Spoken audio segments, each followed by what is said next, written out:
vocês. Eu vou começar, menino e menina, dando algumas informações sobre Barcelona, e aí a gente debate elas.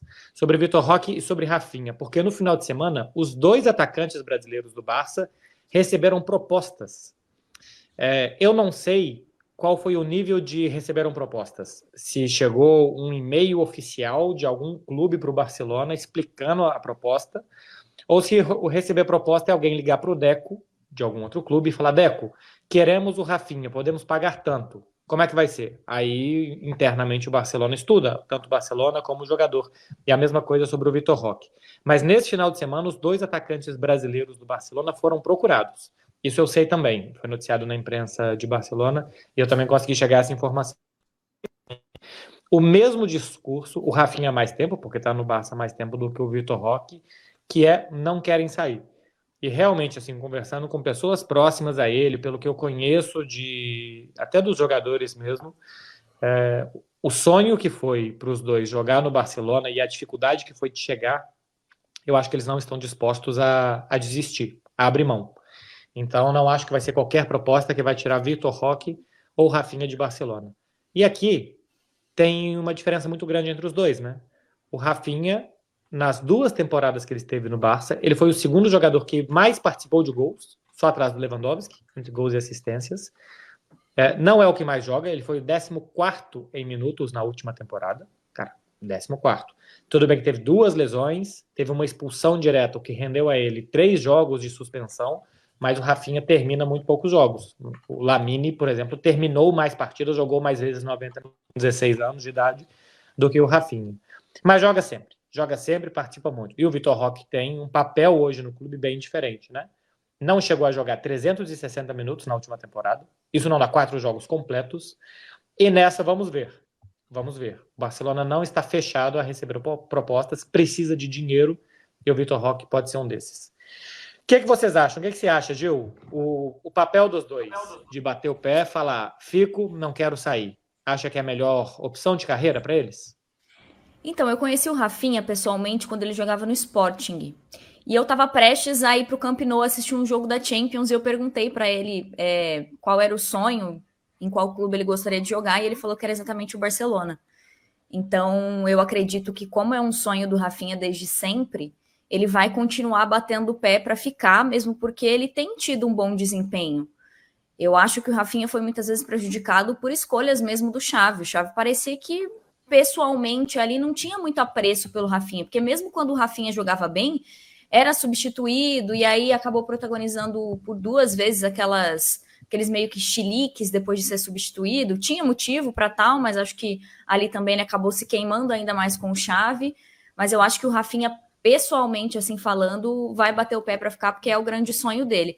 Agora, ô Marcelo, eu queria entender só a relação dele com o Deco, né? Porque o Deco era o agente do Rafinha, segue sendo o agente? Não. Não, O então Deco hoje, mais. como é diretor de futebol do Barcelona, ele abriu... Funciona assim, para quem está em casa ou quem está em qualquer outro lugar assistindo, porque não precisa estar na frente de uma televisão.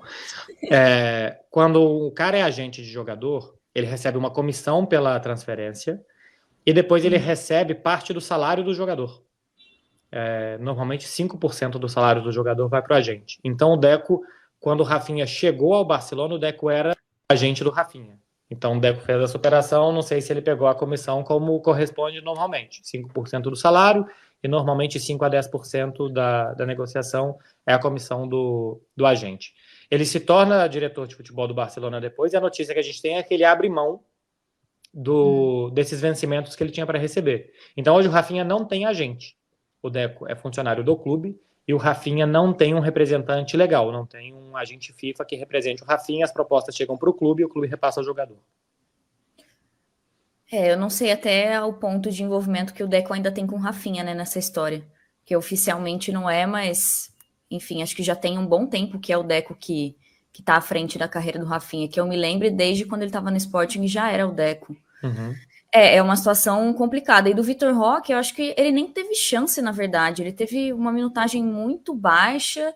E eu entendo que o Barcelona precisa de dinheiro para fazer as contratações que parece que são prioridades nessa janela. Mas não sei, acho que o Rafinha ele entrega muito e o Vitor Roque nem teve chance, então pode acabar sendo uma escolha errada negociar esses dois jogadores. O que você acha, Otávio? Assim, tanto do ponto de vista do clube como dos jogadores também, né? Para o Vitor, por exemplo, será que vale a pena ficar e ser o último da fila? Então, no atual cenário, e eu sempre tive a impressão de que o Vitor, pelo menos no estilo de jogo, no DNA, né, no que a imprensa, a torcida, o que o Barcelona se propõe a fazer, eu não achava que o Vitor tinha um estilo de jogo assim mais barcelonista de todos. Ao contrário do Rafinha, que eu acho que tem um estilo para poder se encaixar, por mais que ele tenha esse perfil mais batalhador, de marcar e tudo mais, e se doar muito pelo time, eu acho que ele, com a bola nos pés, ele consegue fazer esse estilo Barcelona, assim, de ser uma parada mais lúdica, de não ser só simplesmente vencer, assim, tem que entreter também. E o Vitor Roque é aquele atacante mais de carga, de força, e o Lewandowski não é, né? O Lewandowski é um jogador mais clássico, um jogador mais formoso, que ele chega, quando ele chega para o Barça, você pensa, vai encaixar. E o Vitor Roque já chegou com uma expectativa enorme e não teve tantas oportunidades para poder mostrar o seu melhor futebol, que é esse futebol de força, de explosão, de carga e de romper linhas de defesa, e ele não teve essa oportunidade ainda, por ser muito novo, e eu entendia o que o Xavi falava na temporada passada, até para não queimar ele. Então, assim, o cenário do Vitor Roque me parece ser mais difícil de ser contornado, porque ele tem que convencer o treinador, ele tem que convencer a torcida de que ele pode ser um jogador do Barcelona, ele tem que convencer a imprensa. Então eu acho que ele tem mais poréns para poder ser bem sucedido no Barça, apesar de um alto potencial. E aí, quando você não é titular, se ele tivesse ali o tempo para você mostrar minutos para jogar, ele poderia convencer. Só que com pouco tempo para poder fazer esse convencimento, você tendo que barrar um Lewandowski da vida, e ele não vai ser um ponta, para mim ele não pode ser ponta, e na ponta tem Lamine Yamal, tá, para chegar o Nico Williams, tem o Rafinha, então eu acho um caminho mais difícil. Eu, pensando como Vitor Roque, eu entendo ele não querer, eu entendo ele ter a personalidade, eu entendo ele ter, assim, entre aspas, amarra, por saber que ele é muito bom, de que ele pode, no futuro, quem sabe, ser brilhante no Barcelona. Mas se sou ele, eu junto com o seu agente, seu staff, eu tentaria um empréstimo para jogar em outro time da Espanha, ou até em outro mercado, um Porto, né, um Sporting. Mais que o Gyökeres sai do Sporting. Ele poderia ser o atacante do Sporting, com o mesmo estilo de jogo do Gyökeres. Então, eu pensaria assim, já o Rafinha, o Lamine Yamal é um garoto. Por mais que ele seja um fenômeno, ele é um garoto. Então, ele não tem o preparo físico que o Rafinha tem. Ele talvez não tenha a consciência tática para abarcar que o Rafinha tem maravilhosamente bem, poucos fazem como o Rafinha. Então ele vai ser útil. Ele pode jogar pela esquerda, ele pode jogar pela direita, não sei se centralizado, não vejo assim, mas ele pode ser mais influente no dia a dia do Barça, diferente do Vitor Roque. Então eu acho que para ele é melhor talvez ficar, porque o Lamine Yamal é um garoto, pode se machucar como o Pedro se machucou, como o Gavi se machucou. Então acho que ele vai ter mais chance para jogar. Entendo ele não querer sair. Eu acho que o Rafinha também, assim, se chegar o Nico, e aparentemente o Barcelona vai fazer muito esforço para que chegue, o Rafinha tende a ser o primeiro sacrificado, né? Porque na temporada passada o que aconteceu já foi que o Lamine Yamal ultrapassou pela projeção que tem e tal. Os números do Rafinha são melhores que o do Lamine. Acho que o Rafinha fez 11 gols, 11 assistências e o Lamine 7 gols, 7 assistências. Ele tem uma participação de 22 gols contra 14 do Lamine, assim, entregou um terço a mais que ele em números. Só que em sensações e tudo que o Lamine é hoje para o Barcelona, é normal temporada como titular. E eu ainda acho que o jogador de 17 anos oscila muito. Chegada do Nico, o Rafinha, em teoria, perde espaço inicialmente, mas, cara, vão ser 3 jogadores para 2 vagas e que vão jogar muitos minutos mesmo assim. Muitos minutos eles vão ter que jogar. A questão do Vitor eu acho que é muito delicada, tá? Porque ele não quer sair por empréstimo, porque o medo que ele tem vai que ele é emprestado para o Sporting. E aí ele também vai precisar se adaptar. Ele não começa bem, o Sporting, como não é dele, não teria meio que obrigação ou cuidado, zelo de fazer funcionar. Porque se você compra um jogador por 40 milhões de euros, você tem que se esforçar para esse cara dar certo. Dar chance, adaptar, mudar a forma do time jogar, alguma coisa você tem que fazer. Se você está pegando por empréstimo, e se não der certo daqui a 6 meses, 1 ano você devolve, o cuidado que você vai ter com ele pode ser muito menor. Então, sim, por isso ele não quer sair por empréstimo. Aquela fala do André Curi, no final da temporada passada, se mantém. Ou ele quer sair em definitivo, ou ele quer ir jogar. Para não jogar também, não é a intenção dele. Só que o que me contam é que ele tem muita dificuldade ainda de treinar bem. Então, se ele não treina bem, a chance dele jogar é pequena. E falam que assim, isso vem desde o tempo de Brasil, que ele nunca foi um jogador de treino.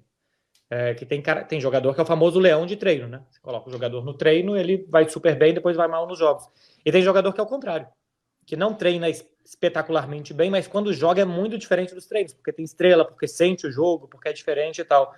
Então, no Atlético Paranaense, no Cruzeiro, a gente viu mais isso, só que aqui no Barcelona tá tendo dificuldade de conseguir evoluir nos treinos, se adaptar nos treinos para fazer méritos para jogar. Então, a situação dele nesse momento me parece complicada mesmo, porque não acho que vai chegar proposta forte da Europa. A gente tava conversando com um cara hoje, e ele não é empresário, mas ele participa de muitas operações de mercado internacional.